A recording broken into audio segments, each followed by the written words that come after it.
Van service desk medewerker tot hoogleraar en van schoonmaker tot rector magnificus. Student Report loopt mee met de mensen van de Universiteit Twente. Wie zijn zij en waar krijgen zij mee te maken? Je ziet het in Meeloopdag. In deze aflevering lopen we mee met Mirjam Bult. Zij is onderdeel van het bestuur van de Universiteit Twente. Het bestuur bestaat uit een voorzitter, een rector magnificus en Mirjam, de vicevoorzitter. Ik ben vicevoorzitter van het college van bestuur van de Universiteit Twente. En dat betekent dat ik als onderdeel van het college van bestuur een bepaalde portefeuille heb. We zijn een collegiaal bestuur, dus in principe nemen we alle besluiten samen. Maar we hebben elk wel onze dossiers, waar we zelf ook in gespecialiseerd zijn. En voor mij zijn dat alle dossiers in de bedrijfsvoering van de universiteit. Financiën, HR, ICT, vastgoed en campusontwikkeling en student services. Mirjam maakt lange dagen van 8:30 's ochtends tot vaak na 8 uur 's avonds. Een groot deel van de dag vergadert Mirjam, zo ook bij de universiteitsraadvergadering.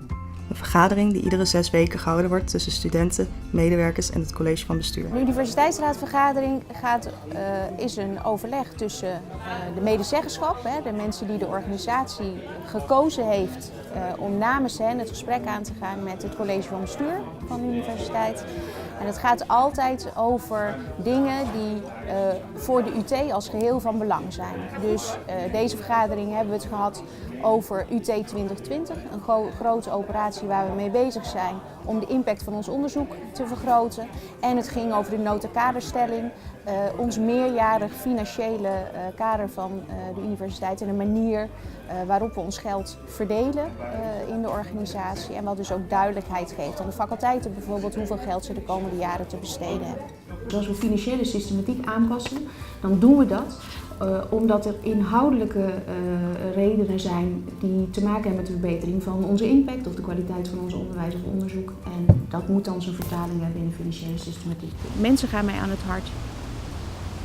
En dat zijn studenten. Dus studenten gaan me heel erg aan het hart. Vanuit mijn portefeuille heb ik eigenlijk helemaal niet zoveel te maken met studenten. Maar omdat ik wel zelf alumnus ben van deze universiteit, heb ik dat studentenperspectief wel, is voor mij wel heel natuurlijk om me dat af te vragen. En een van de belangrijkste redenen waarom ik het zo leuk vind om in deze sector te werken, het hoger onderwijs, wat ik dus al heel erg lang doe, ook in banen hiervoor, is wel studenten. Dus het feit dat je elk jaar weer nieuwe, jonge, enthousiaste, getalenteerde mensen binnen ziet komen die dingen willen en kunnen en die proberen om het voor hen zo goed mogelijk geregeld te krijgen. Dat vind ik heel erg inspirerend. En dat geldt ook voor de wetenschappers, maar daar geldt natuurlijk precies hetzelfde voor. Dus het werken met mensen vind ik eigenlijk het allerleukste aan deze baan. En dat is ook af en toe aanwezig zijn bij de bijeenkomsten van bijvoorbeeld alle financiële medewerkers in de organisatie. Omdat ik het ook leuk vind om te zien dat iemand die bij de financiële administratie werkt, of bij de HR-administratie, of bij de studentenadministratie, die is net zo gepassioneerd voor de UT als onze topwetenschappers of onze studenten.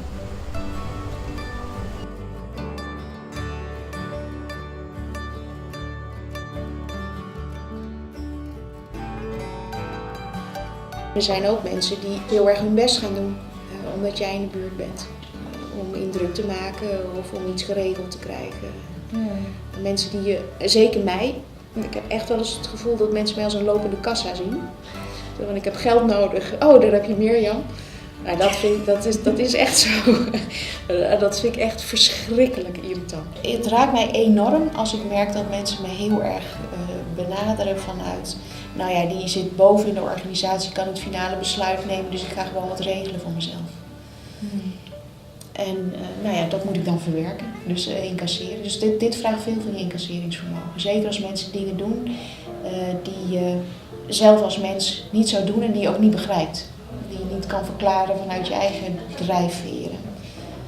En dan vraagt wat mentale lenigheid. Ik ben wel altijd geboeid, dus ik denk dan altijd, waarom zou iemand zoiets nou doen?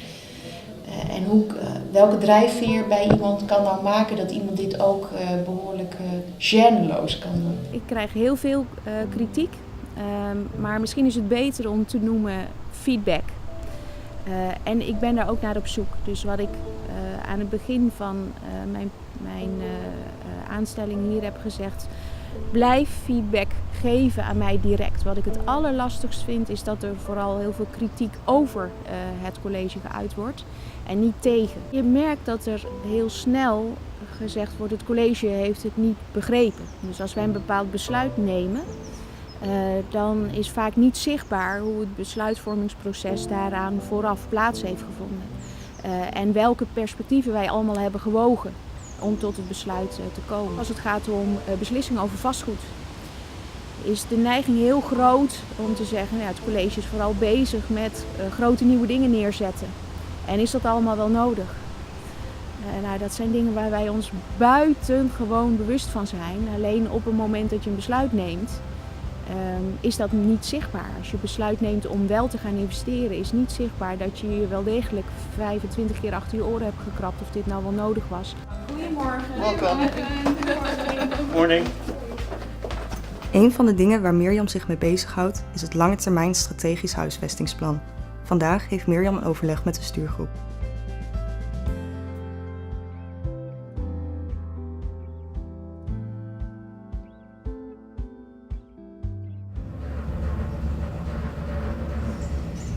Nou, dat was een goede vergadering.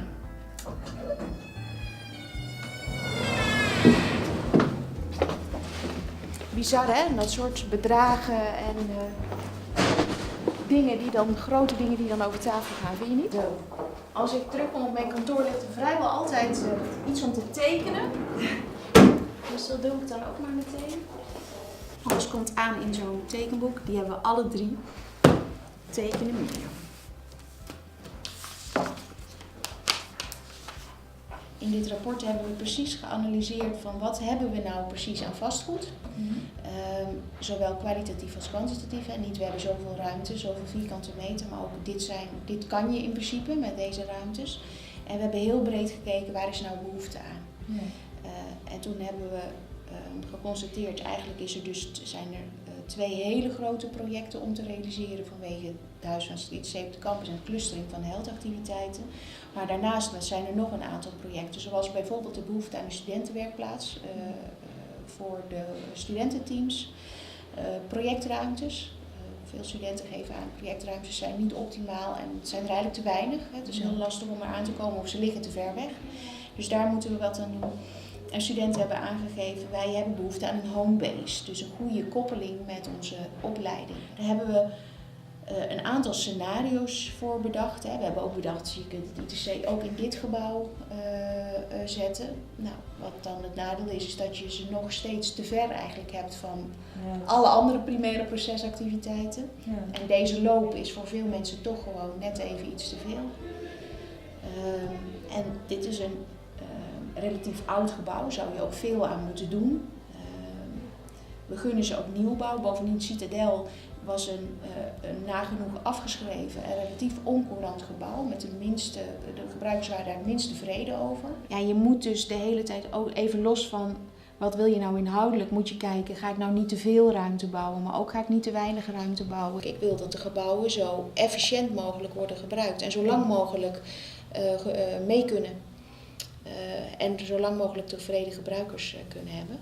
Terwijl de mensen die erin zitten, die moeten de huur gaan betalen. En bijvoorbeeld het ITC heeft zoiets, ja maar het is ons gebouw. Wij gaan erover. En ik heb zoiets, ja het is jullie gebouw, maar het is ook één van de gebouwen van de campus. En het is mijn belang dat dit gebouw eventueel ook voor andere mensen geschikt is als jullie het niet meer nodig hebben. Aan het einde van de dag is een pubquiz op de Oude Markt in Enschede met het college van bestuur en de universiteitsraad om het collegejaar af te sluiten. De dingen die van je verwacht worden, thuis en op je werk, die zijn natuurlijk heel verschillend. Hier heb ik een vrij formele rol en komen er mensen ook dingen bij je brengen. Er wordt veel voor je geregeld ook en dat is ook nodig vanwege de complexiteit van datgene waar je mee bezig bent. Maar als ik thuis ben, willen mijn kinderen gewoon weten waar hun voetbalsokken liggen en waarom hun favoriete t-shirt niet is gewassen, terwijl ze dat wel die dag aan wilden. En dan zal het hun echt een rotzorg zijn of ik net een enorme ingewikkelde vastgoedbeslissing heb moeten nemen of met de Raad van Toezicht om tafel heb gezeten. Dat hebben ze zoiets, ja, en mijn proefwerk was moeilijk, dus nu wil ik mijn shirt. Ja, en dat is enorm verfrissend. Ik kom het best tot rust door thuis te zijn met mijn gezin. Dus juist, we deden woensdagavond een pubquiz met de Universiteitsraad. Even kijken, Nicky Hayden werd aangereden en overleed ook in Italië. Ja, hij was iets minder enthousiast. Daar bleek wel dat ik veel van de spelletjes die we moesten kennen, dat ik die ken. Nummer 4, Rodi, kakkerlakkensoep. De mensen die dit wisten hebben officieel te veel vrije tijd gehad.